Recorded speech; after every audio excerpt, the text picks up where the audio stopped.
The Sandman special, Orpheus. So this was one of my favorite books when I first read this. I read this particular issue quite a bit when it first came out, and I was very happy to revisit it. One thing, of course, I didn't get then that I did get now is how frustrating the character of Orpheus is. I don't know, it goes along with the Romeo and Juliet thing. When you realize their ages, you can understand why everything has to be right then, right now. When you get older, I don't think an older character would do this kind of thing, because what ends up happening is Orpheus is getting married, and on the day of their wedding, his wife, she gets bit by a snake and killed. And so Orpheus goes mad. This is the love of his life. This is the whole reason why he was created, was to love her. And so he wants her raised from the dead. He goes to his father, Morpheus, the Sandman, and he says, well, you can't really do that. And so he goes around looking for help and comes into to meet with one of his uncles, Destruction, who says, well, the person you need to be talking to is your aunt, Death. And, heck, who knows more about death than her, right? So he goes to meet her and talk to her, and she kind of warns him away. Look, this is it. It's life. It's death. Humans go through this. You're going through this. She had her time. She died. But he wants to go to the underworld and rescue her, and she says you can. There's going to be rules. There's going to be things you need to do in order to get her back. So he goes, and he meets up with the Lord and Lady of Hell, and they tell him, okay, here's the rules. This is what you need to do. So the only thing he has to do is keep walking until he sees the light, until he's out. He can never look back. Of course, right before he gets out of hell, he turns and loses his love for life. One thing we're told is he's got a beautiful voice, and he sings, and when he's in hell, he sings to the Lord and Lady of Hell, and ends up making the Furies cry. And this is something he said, they will not forgive you. So at the end of the story, we see the Furies come to him, and they end up ripping him to shreds. So now he is just a head that will not die. And that's the story. It's still very good. It's very fleshed out. You get an idea of everybody, who everybody is. The art isn't bad yet. Sandman really goes down in that in future issues. I really thought this was one of the strongest stories Sandman had to offer, and I'm very happy to find out that even though I am now more irritated with the character of Orpheus, I still think this story as a whole holds up. It's interesting. It's fun. It sets up other issues. As a matter of fact, the next issue in Fables and Nocturnes. And besides, you get this little nifty write-up that kind of reminds you of who everybody is. Sandman issue number 29. So we're going back a little bit. We're approaching that book where Sandman meets with Hobbs once every century, and there was a scene where Joanna Cassidy, isn't she in Growing Pains? Joanna Constantine is tasked by the Sandman to protect and kind of deliver his son's head back to its rightful spot. And I remember when I first read this, I thought it was okay. I didn't love it, but I thought it was all right. Meeting Joanna Constantine, I thought was interesting, being an ancestor of John Constantine. The problem with it is this book is wordy as hell. It's all about the French Revolution. It's not even about the Constantine getting the head to Greece where it belongs. It's not about that. It's about how the rich were doing in France during the Revolution. It's all about the politics. It's all about how they want to crush the spirit, so they need to get anything spiritual out. And the head of Orpheus is something that can be looked upon as superstitious, and they want that kind of thing done so they could control the population a little bit more. The book itself, there's some good imagery, and there are some decent spots, but overall, my Lord in heaven, it's just so wordy and boring. It really is. This is a dull book. I liked it a lot more when I was a kid, I guess. I don't know. This is the kind of thing you forget because you remember the high points of Sandman. You know, oh my gosh, yeah, remember Seasons of Mist? That was excellent. Remember the Midsummer Night's Dream? Wasn't that awesome? You know, that kind of stuff. But also I'm noticing, and maybe this is going to be a trend, and I hope it isn't, but have you ever noticed when people are talking about how great Sandman is, they're talking about the first half of the series? This marks the second half of the series, and I'm wondering if this issue marks basically the downfall. I don't know. We're going to find out, of course, because this is only the first issue of Fables and Reflections. Well, unless you count the Orpheus thing. That was the annual. It kind of set up, I guess. I don't know. This is another one of those short story books, so we'll see. This one, on the other hand, I don't see myself revisiting it ever again unless I get curious as to wonder why I stopped reading it. Then I'll probably just find out why I did. Sandman number 30, Distant Mirrors, August. Okay, I did talk about the last issue number 29, being wordy and boring. The thing is, here we have two guys talking, and it's a very wordy, talking heads kind of comic. Sure, a couple of times they go to something else, but basically it's two people talking. It's on My Dinner with Andre, but set in Roman times, and one of the people is a Caesar. So why isn't this boring? This is far more interesting, and it really feels like Neil Gaiman decided to do some research on one of the Caesars here, and Augustus, by the way, and he figured out, okay, I am going to make a comic book about everything I found out about Augustus, because he's basically talking about his life, you know, and it's just supposing his feelings about what happened in his life. Obviously, we can never know his motives. We can never know his true feelings and his true thoughts. So that's all speculation, but it's interesting speculation as he sits and he pretends like he's a beggar with an actor dwarf. That's the story. That's the premise. He sits, he talks about his life with a dwarf pretending that they're beggars, and he does that because the Sandman, Morpheus, comes along and says you should pretend that you're normal. You're just a guy for at least one day every year. Be a beggar instead of a king. Of course, they even explain why he's a Caesar and not a king. Really interesting dialogue, really interesting conversation. I'm sorry, I'm just far more interested in this than the Revolution, which in all honesty, issue number 29 came off as, okay, I looked up some of the stuff on the Revolution and now I want to tell the readers about it. This one, far more interesting, a tale, far more interesting story and dialogue. This one may actually keep the story up just a touch. This might save Fables and Reflections. Hopefully the next issue will be even better. Sandman number 31, 3 Septembers and a January. I don't know. Hands down, this may be my favorite of the Sandman comics, so this one's getting a good review. One of the reasons why is because it shows you the power of dreams. Not the power that Dream as Sandman, the entity, has, but the fact that when people can hold on to a dream, be it a delusion or whatever, or what we would consider a delusion, it's powerful, it's strong, it's something to keep you going. It is basically the message of the book here. In this case, we have a man who has lost everything, and he's in despair. He's about to kill himself. So despair and delirium make a bet with Dream. And the whole thing is if he could keep the king of America out of the hands of delirium and despair, he wins. So he's given the dream that he actually is the emperor of America. And people like him. He's a good guy. He's charming. He takes care of people as best he can through his words, and they take care of him financially, give him clothes, so forth. He becomes somebody to visit, as we see tourists visiting him and buying his currency from them.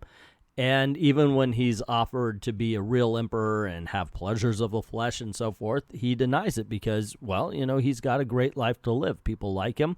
And we find out that when he died, 10,000 people visited his grave. So that's something. That is something that a dream did. Or at least in this particular story, that's something that Dream did. So, you know, I don't know if we can, you know, match it with reality or anything. But here it works. Here is a story. It is just fantastic. It's nice, one-off little thing, and it really makes this particular collection stronger for being in it. Alrighty, we got Sandman number 38 here, and if you ever wondered if Neil Gaiman wanted to write The Princess Bride, this is kind of it. The old man talks to his granddaughter as if the same way, with the same tones, the whole 9 yards. It really is just, the only thing different is the story that's in between, which is about a werewolf who comes across an old woman who's selling a lot of stuff. She holds up a locket of a really beautiful woman. He kills her, steals the sack, and goes about trying to find this woman. Runs into Lucian, of course, who works for Morpheus, and Lucian needs a book that he misplaced that he knows is in the sack, and the boy says, all I want for this, the book, is the girl. Bring me the girl. I want the girl. And Lucian keeps telling him no, and the boy just keeps on his adventures, ends up meeting more of his kind, including a young woman he's attracted to. And finally, he bumps into Lucian again and says, hey, I want the girl. So Lucian ends up getting caught by Morpheus, and they tell the story. That's all well and good. It's not a bad book at all. It's actually entertaining.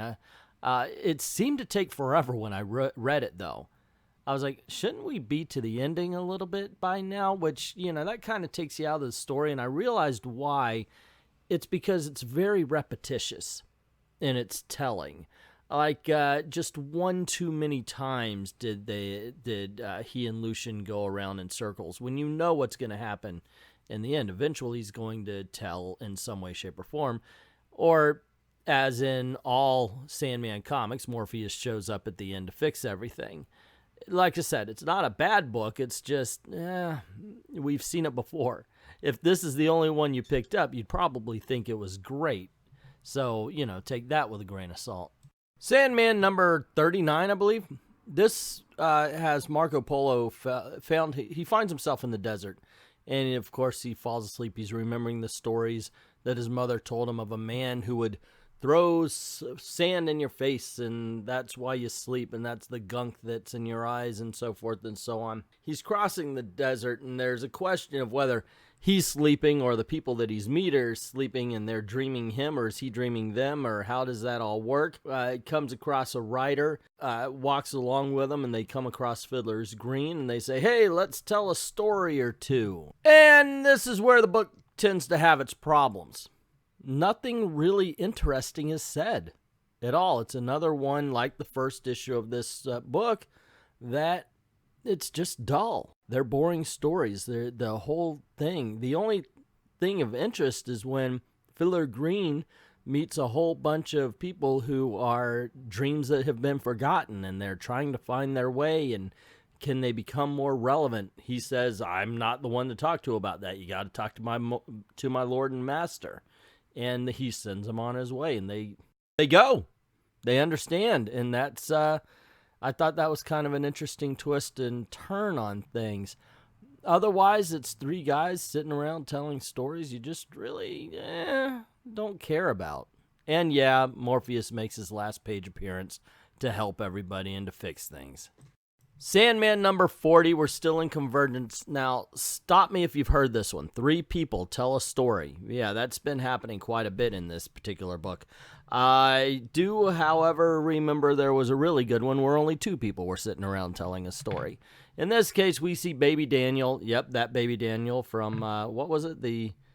Dollhouse. Yeah, there you go. Or something like that. I forgot which one. Sorry, guys. Anyway, we see him go into the dream, and we've got Cain, we got Abel, and we've got Eve, who decide they're going to tell him a story. And, Cain tells him the story of the crows and the rook of crows or whatever. And how one of them is in a circle, and he caws and he macaws and all sorts of stuff, and then they either fly away or kill him. And that's telling them how they like their story. And we get a couple of goes. I kind of like the little kid version of Death and Dream and all that.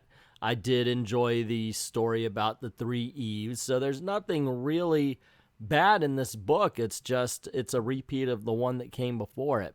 In my opinion, a superior repeat.